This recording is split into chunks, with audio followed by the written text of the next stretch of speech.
In From Ritual to Romance, whose role in inspiring T.S. Eliot's The Wasteland is well known, Jesse Weston argued that medieval Grail legends, although clearly based on ancient vegetation rituals, had largely subordinated those primitive sources to strikingly new literary purposes. Using Chrétien de Troyes' Percival as her example, Weston pointed to the fact that its author had integrated his ancient ritual materials into a work that was primarily about the exploits of a medieval knight. She says, "We have passed completely and entirely into the land of romance. The doors of the temple are closed behind us. It is the story of Percival, not the ritual of the Grail, which fills the stage." A similar transformation may be observed in modernist fiction, which frequently features a protagonist beneath whose ostensibly realistic adventures we detect perceptible mythic resonances. On the one hand, we find in these novels the modernist equivalent of Percival, solitary figures who are variously named the governess, Edward Ashburnham, Kurtz, Gatsby, or Lily Briscoe. Each of these figures, in obedience to the conventions of novelistic realism, is placed in a reasonably plausible story that is not overtly related to primitive rituals. At the same time, however, the authors of these novels often disturb their realistic surfaces with incongruous details that suddenly allow us to glimpse their mythic substrata. Invariably, this involves the revelation of a sacrificial ritual directed against a protagonist who has been made vulnerable by his or her solitude. Thus, the governess of the Turn of the Screw will refer to herself as, quote, an expiatory victim, and Nick Carraway will characterize Gatsby's murder as, quote, a holocaust. The susceptibility of literary works to readings that emphasize either the psychology of a particular individual or the sacrificial practices of a community is not, to be sure, the special preserve of modernist fiction. In fact, one of the most interesting cases of this intersection occurs in Sophocles' classical tragedy, Oedipus the King. Sigmund Freud had speculated that for a modern audience, the explanation of the continued power of this ancient play must be its appeal to our unconscious Oedipal impulses. For Freud, excuse me, the fascination of Sophocles' play rests with the eponymous hero's violation of the prohibition against parricide and incest. The desires that Oedipus acts out are, according to this hypothesis, precisely those that spectators of the play must repress in order to gain entry into the realm of civilized existence. In Violence and the Sacred, René Girard offered, in contrast to Freud, a reading of Oedipus the King that emphatically displaced attention away from the repressed incestuous and parasital desires that are enacted by the individual figure of Oedipus himself, and underlined rather, René Girard underlined rather the communal practice, not the individual, but the communal practice or communal desire to scapegoat, not the incestuous desire, but the scapegoating desire on the part of the community, the communal practice of scapegoating that the play itself enacts. For Girard, The designation of Oedipus as solely responsible for the plague, an act that serves to legitimize his expulsion from the community, explains the power of the play to reveal not the unconscious desires of the individual members of the audience, but the mystifying resort to scapegoats to which the spectators in the theater, their community is prone. In this revision of the Freudian reading, Girard thus emphasized actual communal practices rather than the psychology of a particular individual. Unlike Oedipus the King, however, which most readers interpret as justifying Oedipus's expulsion, or proposed expulsion, at least because he's not actually expelled at the end of the play. At the end of the play, Creon's going back to the Delphic Oracle to find out what he's supposed to do. Rather peculiar, rather an uncanny and interesting and intriguing detail, to be sure. Oedipus's expulsion from Thebes, modernist works come unambiguously to the defense of their protagonists, whom they invariably regard as victims of societal prejudices.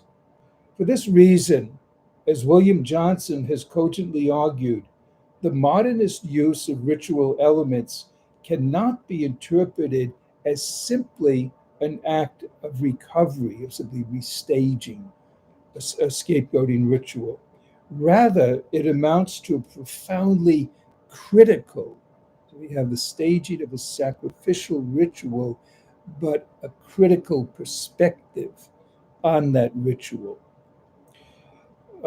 Critical act and what he calls an archaeological discovery of the roots of all human societies in violent sacrifice. Ritual is shown by such works not merely to be an ancient foundational process, but one whose presuppositions cannot survive examination by the rational intellect. Similarly, in his commentary on T.S. Eliot's use of Western study of ritual, G.M. Jones stresses Eliot's critically engaged, underlining that, his critically engaged relationship with his mythic materials. This is a quotation. Myth in the hands of the artist is a different thing from myth in the hands of the primitive thinker. The primitive thinker is at the mercy of a form of consciousness from which he cannot escape. Not so the artist. His thinking is not helplessly dominated by myth. He stands outside it and contemplates it as a form of thought. End quote. Indeed, many of the masterpieces of literary modernism, one thinks immediately along with The Wasteland of James Joyce's Ulysses and William Faulkner's Light in August, express their author's fundamental rejection of the scapegoating practices that appear in each work. The novels that I have chosen for this study are quintessentially modernist in their defense of a solitary protagonist who has become the target of communal violence. At the same time, however, they possess at least three distinguishing features that make of them a distinctive subgroup within modernist fiction. In the first place, the sacrificial rituals that we find in these novels are not so much observable communal practices as they are hypothetical constructions that have been projected upon the stories by their narrators. When, for example, the governess in The Turn of the Screw refers to herself as an expiatory victim, this designation does not have the same objective validity as it does when, for example, applied to the lynching of Joe Christmas in Light in August. Likewise, when Nick Carraway refers to Gatsby's death as a Holocaust, we recognize in his choice of this term his desire to construct a sacrificial scene that does not apply in an obvious and unarguable way to the actual circumstances of Gatsby's death. It seems to have been imposed, as it were, by Carraway himself.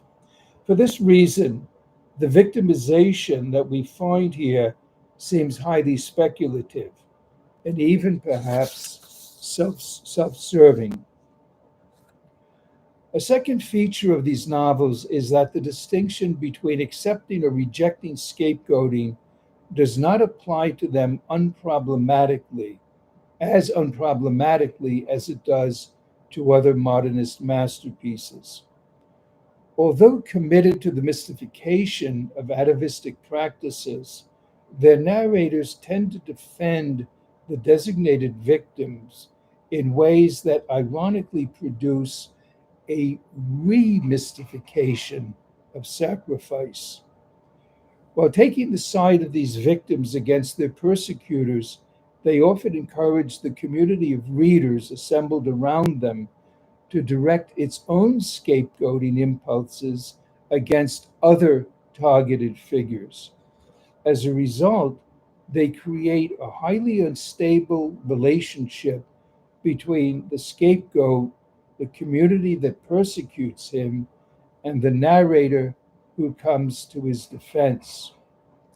The moral interest of these works lies not in the defense of the victim or even in the imputing of blame to the fictional community, but in the revelation of the complicity that makes of ourselves as readers an all too real community whose own scapegoating impulses have been successfully enlisted in the narrator's cause.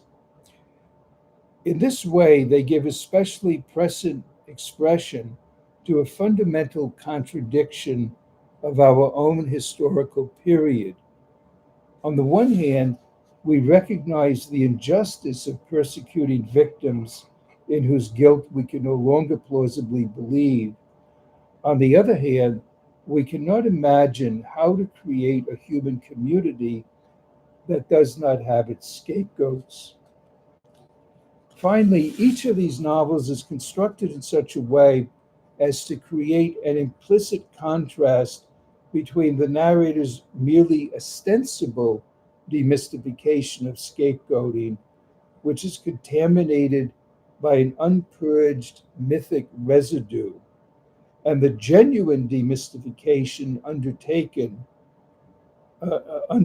to the degree that we succeed in seeing beyond the distorting interference of the narrator by the events of the novel. The pattern created by these events, which constitute a form of order not dependent upon the expulsion of a sacrificial victim, serves throughout the novels themselves as a silent challenge to the scapegoating discourse of the narrator. The aesthetic form of each novel proposes, in effect, an imaginary solution to the intractable problem of creating in the real world a non sacrificial community.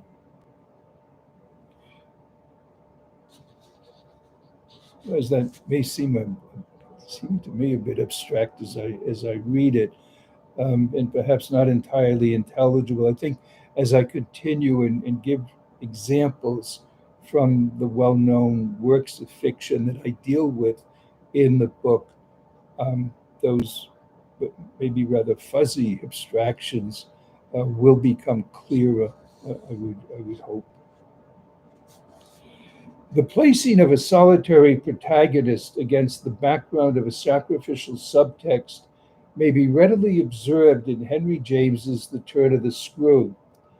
James's novel appears, on the one hand, to focus attention on the inner subjective world of the young governess as she struggles to protect her charges from the malign purposes of two ghosts who have themselves often been interpreted as projections of her own psychological complexes. So inviting is a psychological interpretation of James's tale that the most famous reading it has received, Edmund Wilson's In the Ambiguity of Henry James, confidently asserts that the key to its understanding lies in our recognizing that the presumed events of the story itself are the fantasies of, quote, a frustrated middle-aged spinster. James, however, invests both the main story and the frame tale with details that, while having little to do with the private fantasies of the young governess, significantly point our attention toward the underlying ritual and communal aspects of his story. The novel itself begins, for example, not with the solitary governess's narrative, but with a convivial group of adults sitting by a ceremonial fire on a sacred occasion. It's Christmas Eve. And this audience then is taking pleasure in stories in which children are sacrificed, at least metaphorically, by the suffering that they undergo in their ghost stories. The governess will in turn decisively shift her otherwise solitary and private experiences at Bly, the estate where she's been hired,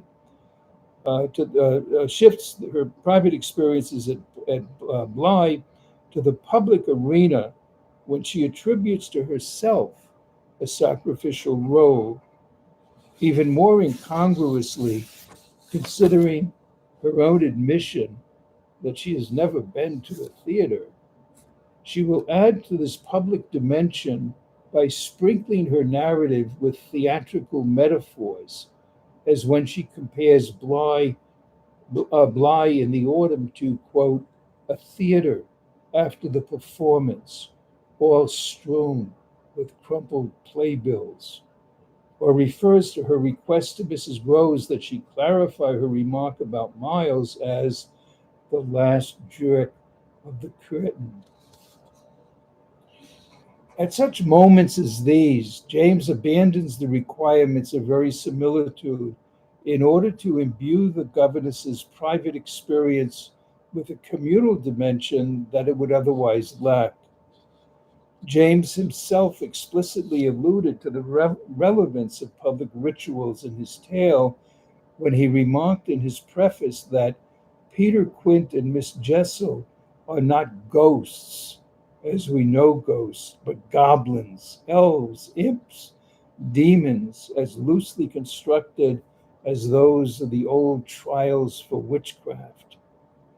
Following James's lead, several recent readings of The Turn of the Screw have pointed to his horrified reaction to the trial and subsequent punishment of Oscar Wilde, the trial and punishment of Wilde as a subtext to The Turn of the Screw.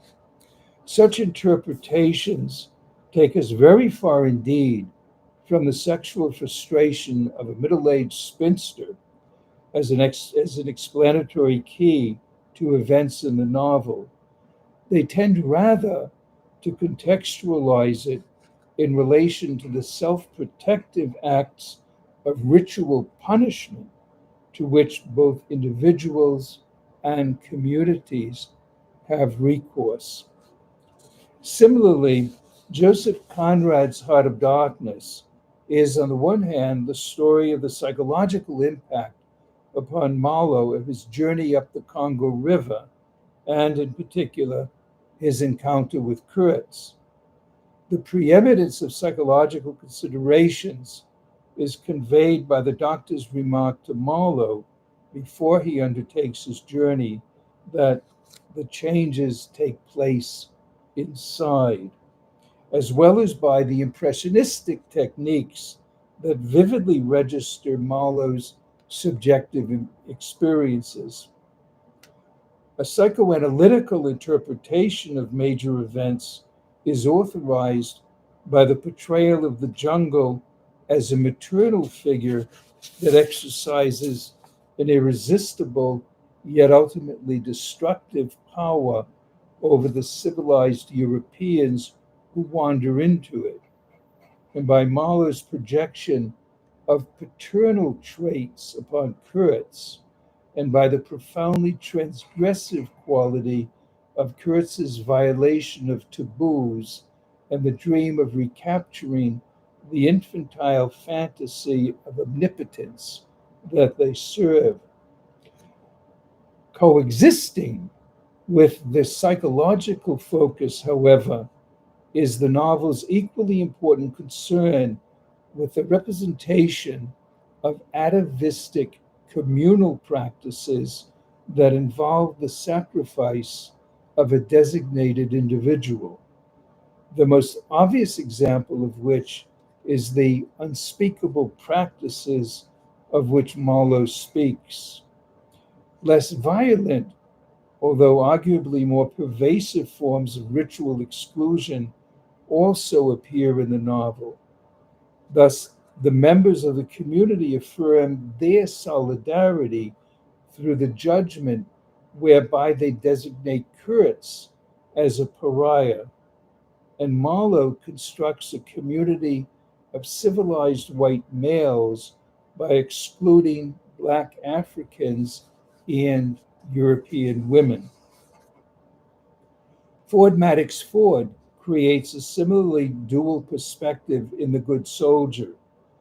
The emotional life of Edward Ashburnham and the rendering of a hypocritical society that frustrates normal sexual drives is obviously a primary center of interest for Dowell, who is clearly fascinated by, quote, the raging stallion forever neighing after his neighbor's womenkind that he discovers in Edward Ashburnham. The adoption of a first-person narrative technique, the adoption of a first-person narrative technique assures in turn that we will become intimately acquainted with myriad details of Dowell's own subjective response to the events that he is narrating. At the same time, however, we detect beneath the realistically drawn surface of the psychological novel allusions to atavistic sacrificial practices, particularly in Dowell's portrayal of Edward as the innocent victim of a persecution minded community whose determination to punish him is embodied in the most virulent form by the major female characters of the novel. The Great Gatsby is similarly constructed around two competing centers of attention. On the one hand, it is the story of Gatsby's longing to recapture the romantic experiences that he shared with Daisy several years earlier in Louisville. An Oedipal pattern, in the sense given to this expression by Freud, can be readily seen in Gatsby's desire to conquer a formidable, to compete with, I would rather say, to compete with a formidable and to defeat a formidable male rival, and to possess, in the person of Tom Buchanan for sure, and to possess a forbidden woman in the person of this upper class Daisy Fay, later Daisy Buchanan, in whose company he would, and this is a quotation, he would suck on the pap of life, gulp down the incomparable milk of wonder. As in The Good Soldier, the psychological interest of the story will be divided between the portrayal of Gatsby's own subjective dream and the personal response, both admiring and critical, that this evokes in Nick Carraway. Although, although he clearly builds his novel around intimate personal relationships, however, Fitzgerald also organizes its principal events with a view towards the sacrificial altar upon which Gatsby will ultimately die. Gatsby is literally killed, to be sure, in his swimming pool by the solitary figure of George Wilson, who mistakenly blames him for the killing of his wife. Nick, however, refers to Gatsby's death as a Holocaust, a word that, as I shall argue in detail later, is no mere malapropism. I deal with it later in the actual chapter in my book, not in the talk that I'm giving here. Nick, however, refers to Gatsby's death as a Holocaust, but rather a revelatory choice of vocabulary that connects with an entire network of details that creates throughout the novel an ambiguous image of Gatsby as, on the one hand, a romantic hero, and on the other, a sacrificial victim. Like these preceding novels, To the Lighthouse is thoroughly modernist in its preoccupation with the subjective experience of its protagonists, especially Mr. and Mrs. Ramsay and Lily Briscoe. The psychological emphasis is maintained and perhaps even reinforced throughout the novel and final section, which offers a concentrated focus on Lily's subjective impressions as she responds at first to the irritating intrusion upon her personal space by Mr. Ramsay, and later to the challenge of her long contemplated painting. Throughout the novel, Woolf underlines the specifically familial dimension of Lily's progress towards eventual self affirmation, with Mrs. Ramsay playing the role of a substitute mother who wants Lily to find fulfillment in matrimony, and Mr. Ramsay serving as the patriarchal father who embodies the social norms that would exclude her from full participation in those forms of productive cultural activity that have traditionally been reserved for men. The parallel, the parallel portrayal of a community that resorts to exclusionary sacrificial practices in order to guarantee its solidarity is already at work in the tacit assumption that Lily, as a woman, should not intrude upon a male preserve. This foundational example of exclusion is then echoed in several of the novel's principal episodes. Thus, at the beginning of To the Lighthouse, Woolf shows the Ramsay children banding together in their shared disdain for Charles Tansley.